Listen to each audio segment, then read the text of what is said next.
कटक जिला महंगा ब्लॉक जलेश्वरपुर पंचायत सरकारी उन्नीत उच्च विद्यालय जलेश्वरपुर परिसर में पशुलुंडा क्लस्टर पक्षरु क्लस्टर संयोजिका रीतांजलि दास को प्रत्यक्ष तत्वावधान में अनुष्ठित हो अतिथि भावे क्लस्टर संयोजक रामराम षडंगी हरेकृष्ण पात्र प्रधान शिक्षक आशुतोष मिश्र प्रमुख जोगदे मौलिक साक्षरता एवं संख्या ज्ञान कार्यक्रम पर आलोचना करते।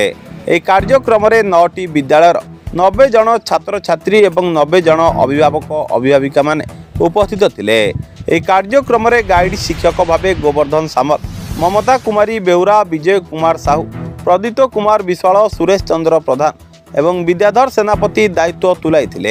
यह अवसर में क्लस्टर पक्षर उपस्थित समस्त छात्र छात्री मानकु अतिथि माने पुरस्कृत करथिले।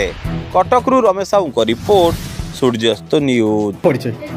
मु रीतांजलि दास सीआरसीसी पशुलुंडा क्लस्टर आज सरकारी उन्नीत उच्च विद्यालय रे निपुण मेला अनुष्ठित होई। विद्यालय 9टी विद्यालय 90 जन छात्र छात्री 90 जन अभिभावक अभिभाविका पीआरआई मेंबर एवं गाइड टीचर माने उपस्थित अछंती। एही मेलार मुख्य उद्देश्य है पिलामानकर भाषा ज्ञान और संख्या ज्ञान उन्नति आसब निपुणता हासिल करेंगे से विभिन्न प्रकार प्रोजेक्ट ये आसी जोटा कि पिलामाने अनेक किसी शिखिबे जानिबे।